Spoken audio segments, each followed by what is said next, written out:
नमस्कार। बड़ी खबर में आपका स्वागत है।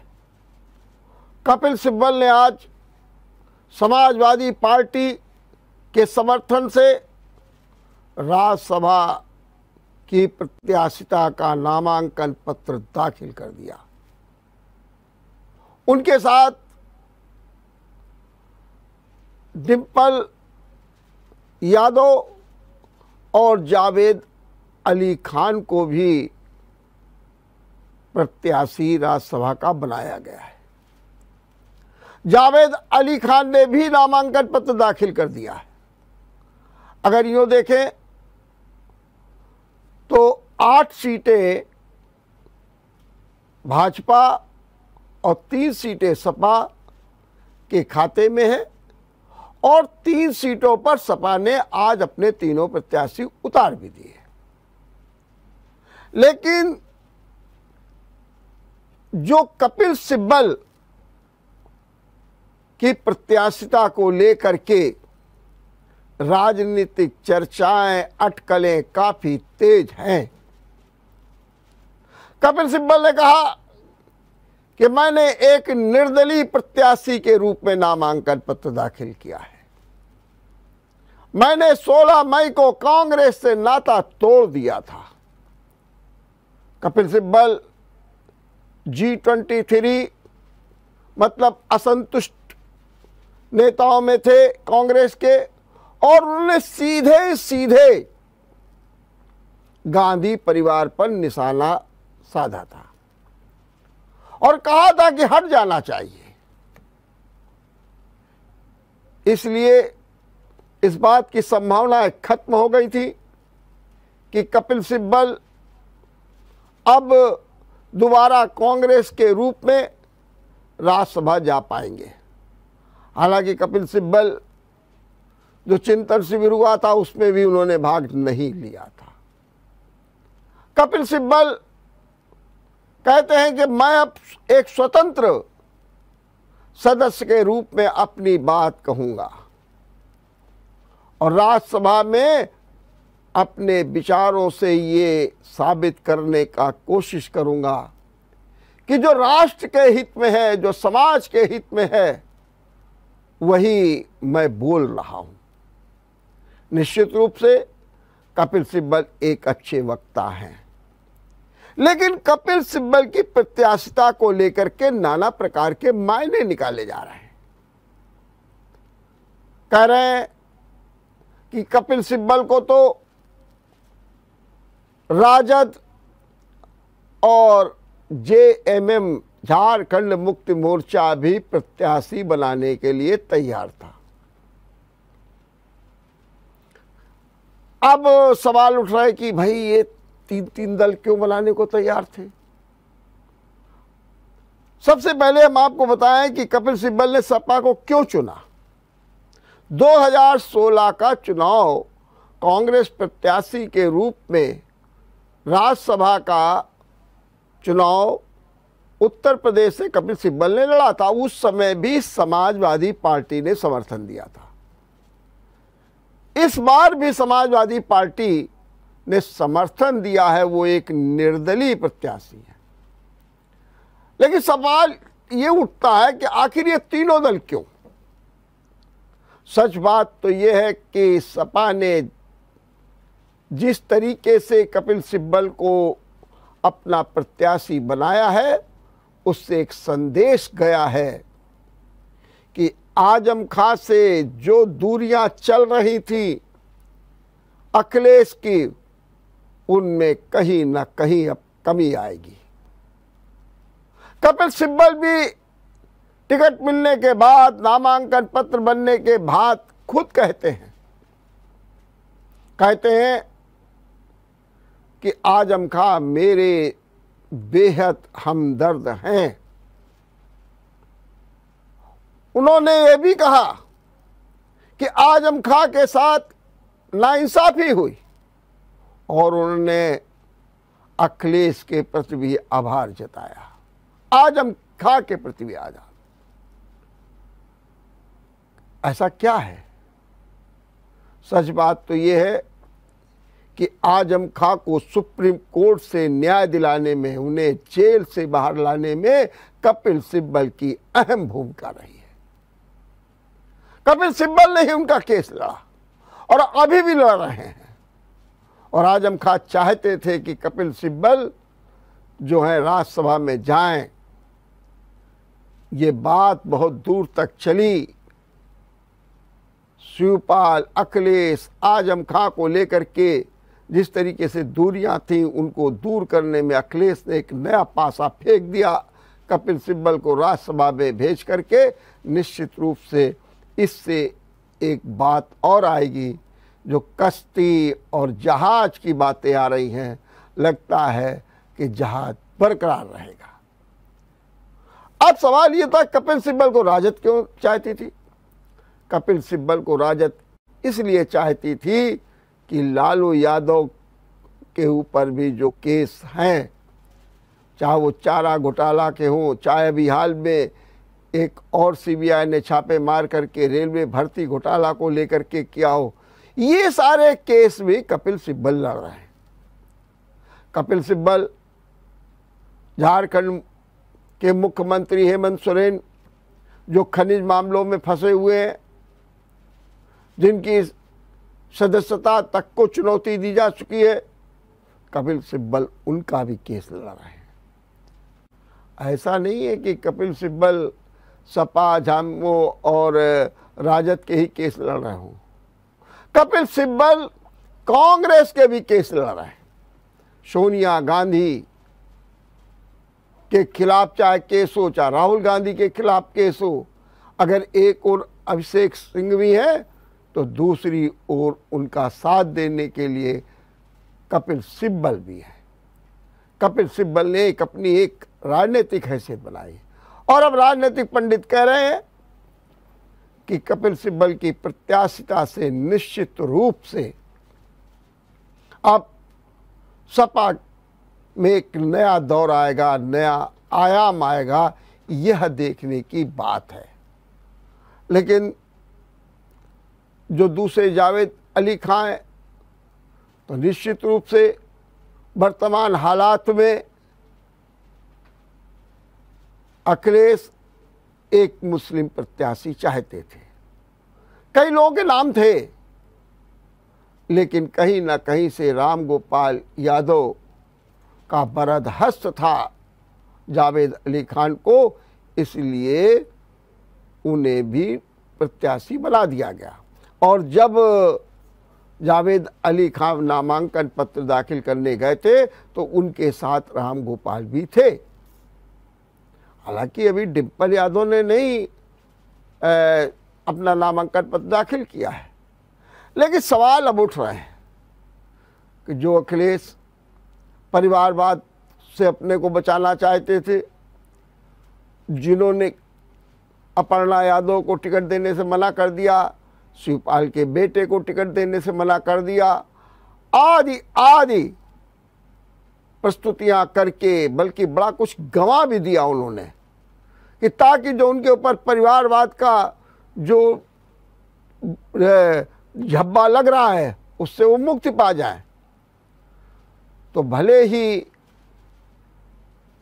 विधानसभा के चुनाव में उन्होंने अपना रूप दर्शाया हो, लेकिन राज्यसभा के चुनाव में डिम्पल को टिकट दे करके एक बार फिर परिवारवाद के आरोपों से घिर गए हैं। अब सवाल ये उठता है, क्या वास्तव में अखिलेश से चूक हो गई? जो परिवारवाद का बिल्ला हटाने के लिए उन्होंने सारी पहल की, अपर्णा यादव भी रूठ करके भारतीय जनता पार्टी में चली गई, शिवपाल आज नाराज चली रहे हैं, क्या कोई चूक हो गई है? और क्या अब वो महसूस कर रहे हैं और उन्होंने डिम्पल को टिकट दे दिया? सवाल ये भी उठ रहा है, क्या अखिलेश अब रिस्क नहीं लेना चाहते थे कि किसी लोकसभा की सीट से डिम्पल को चुनाव मैदान में उतारा जाए?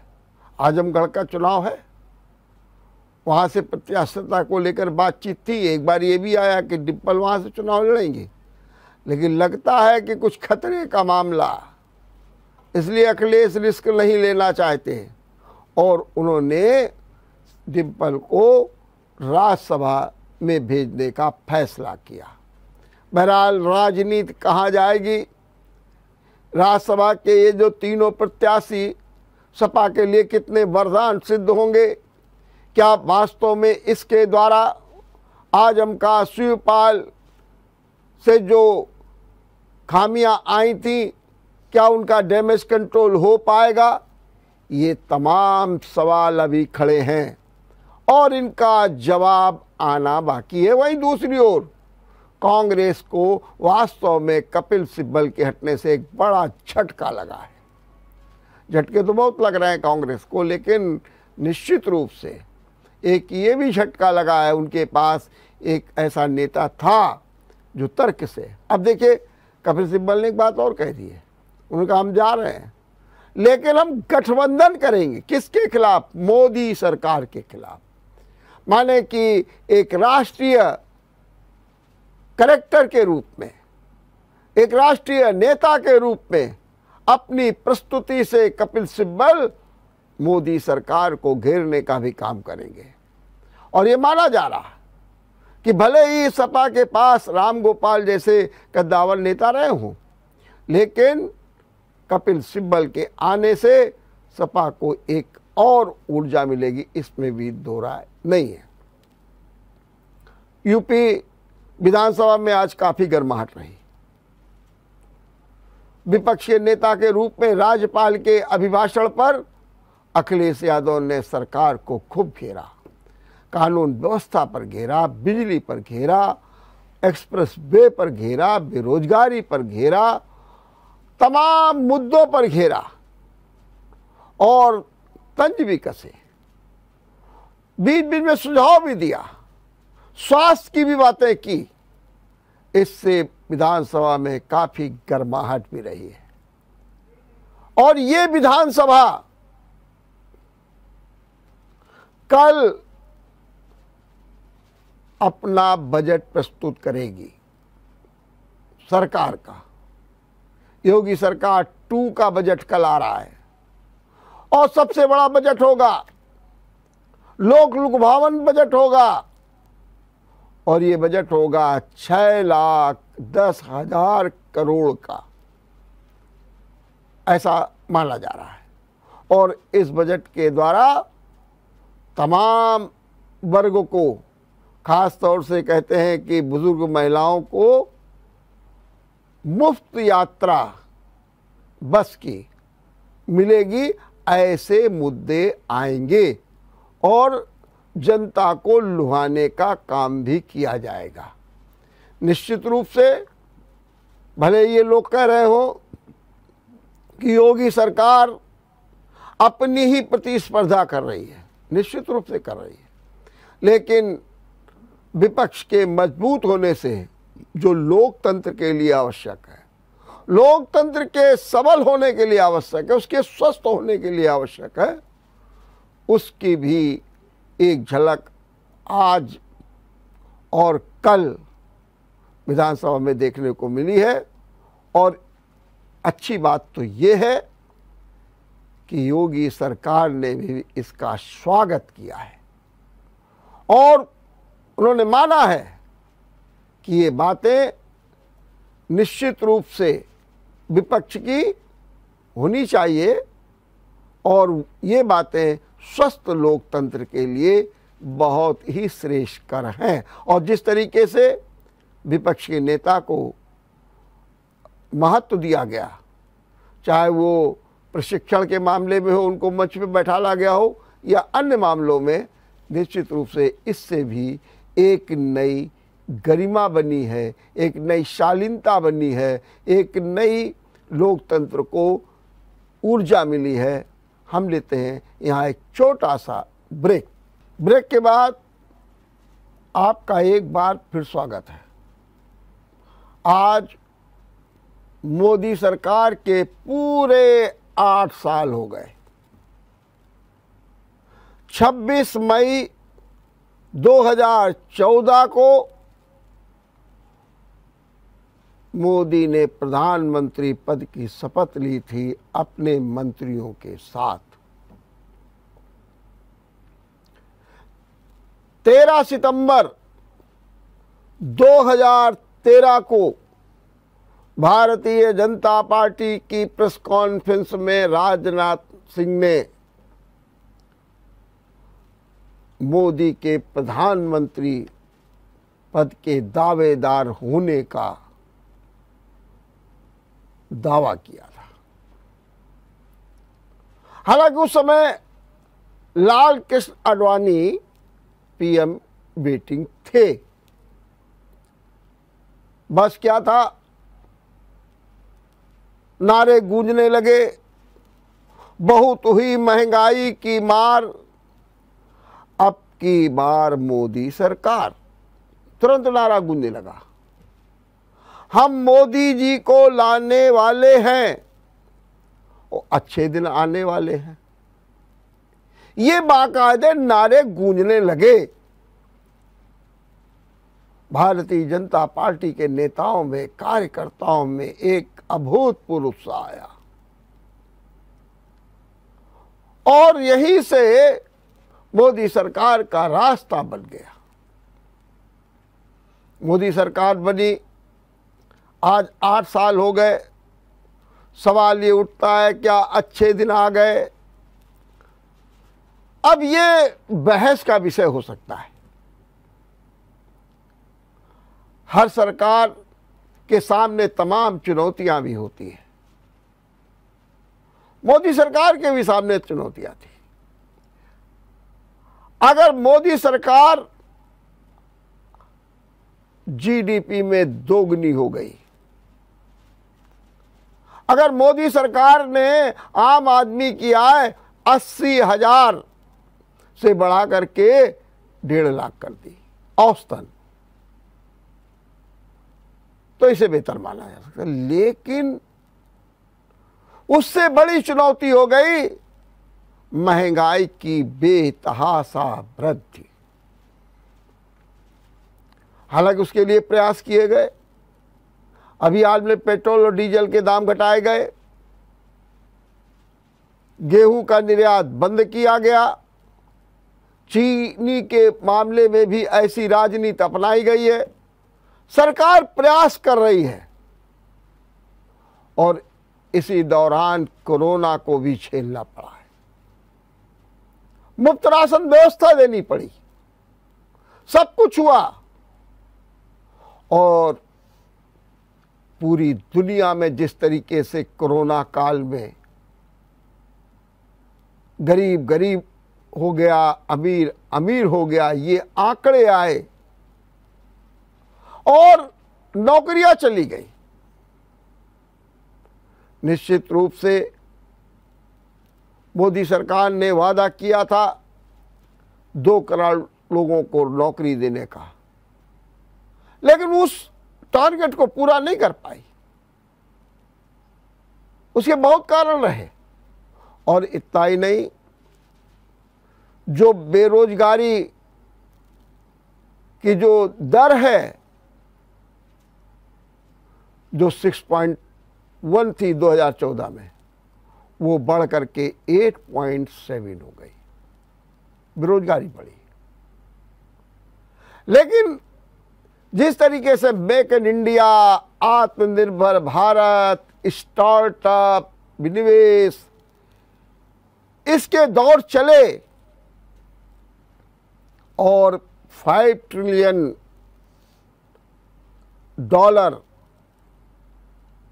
की जो बात हुई है, जिसका लक्ष्य रखा गया है, निश्चित रूप से वो भी अपने में एक नए लक्ष्य और नए कामयाबी की ओर बढ़ रहा है। मोदी सरकार के लगातार प्रयास हो रहे हैं, चाहे डिजिटल के क्षेत्र में हो। अगर यूँ देखा जाए तो विदेशी मुद्रा के भंडारण में भी मोदी सरकार ने अद्भुत सफलता हासिल की। जहां पर मोदी सरकार ये मानती है कि हाँ हमारे यहाँ 80 करोड़ लोग गरीब हैं, लेकिन उनके उत्थान के लिए भी प्रयास हो रहे हैं। झटके लगे? कोई भी सरकार ये नहीं चाहती है कि हम ऐसा कुछ करें जिससे कि जनता में गलत मैसेज जाए। एक किसान आंदोलन हुआ और वो जो किसान आंदोलन था, उस किसान आंदोलन ने निश्चित रूप से मोदी सरकार के सामने अनेक मुश्किलें खड़ी कर दी। किसान आंदोलन से किसानों को भी बड़ा घाटा हुआ। हालांकि मोदी सरकार को अपने तीनों कानून वापस लेने पड़े, लेकिन इससे भी जो है मोदी सरकार को झटका लगा है। यहां पर और बता दें, मोदी सरकार ने शिक्षा के क्षेत्र में, स्वास्थ्य के क्षेत्र में बजट बढ़ाया, इंफ्रास्ट्रक्चर मजबूत किया और उसके द्वारा नई योजनाएं, आयुष्मान की योजना लागू करके गरीबों के हित में तमाम कदम उठाए हैं। अब कह सकते हैं आप कि साहब वो अच्छे दिन, अब अच्छे दिन के कई पैमाने हो सकते हैं, कई मानक हो सकते हैं। किसी के लिए अच्छे दिन किस प्रकार आते हैं, ये अपना अपना एक नजरिया है। लेकिन अगर कुल मिलाकर के देखा जाए तो मोदी सरकार के 8 साल देश, जनता के लिए कुल मिलाकर के उपलब्धि भरे रहे। उतार चढ़ाव आने के बावजूद भी हमारे कदम तेजी के साथ आत्मनिर्भरता की ओर बढ़ रहे हैं। देखते रहिए बड़ी खबर। नमस्कार। अगर आपको हमारा वीडियो पसंद आया हो तो हमें लाइक करें, सब्सक्राइब करें और ज्यादा से ज्यादा शेयर करें। और हाँ, बेल आइकॉन दबाना ना भूलें ताकि हर खबर का अपडेट आप तक पहुंचे तुरंत। आप हमें इंस्टा, ट्विटर और फेसबुक पर भी फॉलो कर सकते हैं। हमारी आईडी है @JMT News Flash।